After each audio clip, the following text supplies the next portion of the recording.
What's up guys, welcome back to the channel. Today we're going to be talking about 5 quick tips that you should know when you're starting out editing in Premiere Pro. So without further ado, let's get into tip number 1. I can't tell you how many times that I have been nearly finished a project and then all of a sudden either my computer crashed for some stupid reason, but more likely Premiere crashes. Premiere crashes pretty often. This is gonna save your butt. So what we're gonna do is we're gonna go into Premiere Pro, we're gonna click Edit, then we're gonna go to Preferences, General, and we're gonna go all the way down to Autosave, which is not that far down. But we're gonna go to Autosave, and usually this will either be 15 minutes or 30 minutes. But what we're gonna do is set it to 5 minutes. That way, every 5 minutes, it's gonna back up. So then you press OK, and you're good to go. I can't tell you how many times this has saved my butt. So that is my number 1 tip to you guys. Set your autosave to 5 minutes. All right. Tip number 2 is keyboard shortcuts. So down here we have our clip. Now, what you could do is select the razor tool and then find where you want to cut and then click, and then find where you want to cut and then click. And you can cut clips that way. But what I suggest doing is finding where you want to cut and pressing Control K. At least for me it's Control K, but you can set it to whatever you want to. And then that's just a quick and easy way to do it. So wherever possible, try use keyboard shortcuts. Like instead of trying to go towards where this clip ends over here, you could just press the down arrow key and it will jump there. And the up arrow key will jump back. Another one is if you press Q, it'll cut whatever's on this side of the playhead in this clip here, like that. And then if you press W, it'll cut whatever's on this side of the playhead to the end of the clip right here. So this will become the new end. And that's a really, really useful trick if you're just gonna, if you drop a bunch of clips in, you find exactly where you want to cut to the next clip, you press W. Next one, you do the same thing, you do the same thing. So it's a really easy way of cutting your clips. So using keyboard shortcuts saves a lot of time. Try to do that whenever you can. Adjustment layers. So what we're gonna do now is we're gonna go here, make a new adjustment layer, and then drag that over our clip. Now an awesome thing about adjustment layers, if you need to make edits to a bunch of clips all at once, you can just pop down an adjustment layer, drag it across all the clips. So what I'll do is I'll just cut this one up into a few pieces. So you can see here we have 3 clips. Now I'll use color correction for an example. Usually what you would do is select each clip and then apply your color correction and then copy, paste, copy, paste, copy, paste. But if you go to adjustment layer, color, then we'll just pop a LUT on here, boom. So now we have our effect on there and it's across all 3 clips.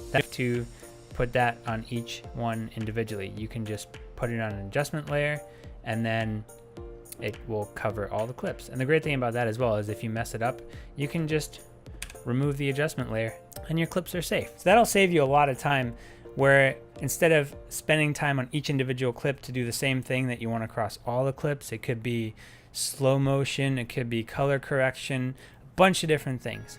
Just stick an adjustment layer above all of them and apply the effect to that and you'll be good to go. All right, now this is something I actually just learned recently, and it's kind of embarrassing that I didn't know it before. What this is setting your audio gain higher than you can usually set it. Now I'll show you what I mean.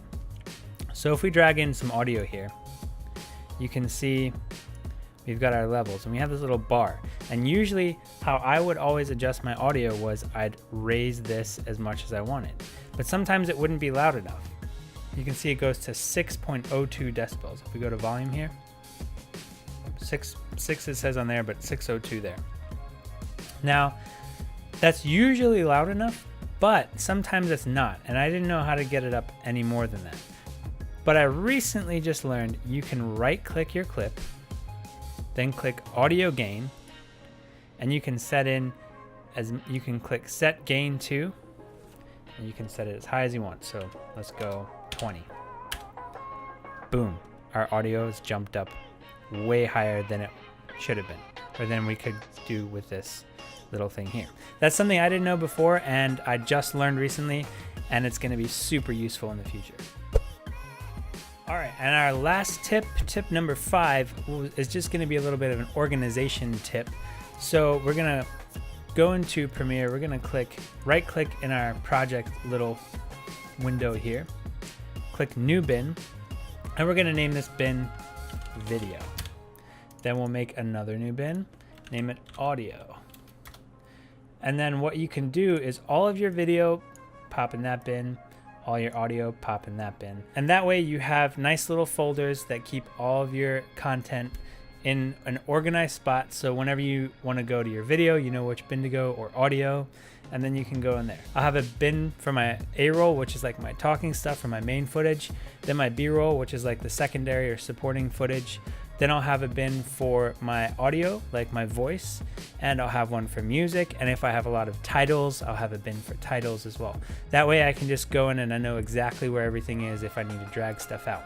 Another organization tip, while I'm at it, you can change the color of the labels. Say this was a slow motion clip. You could then take this and color it, let's go mango. And you'll know just by looking at your timeline that this orange clip is slow motion. That way you don't have to slowly scrub through everything and try to find the right clip. You can just look at the color, know what it is, and go straight to that clip. So I'll color my camera footage one color, drone footage another color, GoPro footage another color, slow motion another color, and that really just helps you get the right, and that really just helps you when you're editing to know exactly what you're looking at and quickly get around your timeline. All right, there you have it. 5 quick and easy tips that should really help you when you're getting started editing in Premiere. I didn't know a lot of these when I first started, and when I did find them out, it saved me a lot of time, and I haven't stopped using them. I'll share more as I learn more with you guys. That's the whole goal of this channel, but I hope that you enjoyed and that you learned something from this video. Anyway, that's it for this video, guys. Leave a like if you enjoyed, and don't forget to subscribe to see more stuff like this. See you guys in the next video.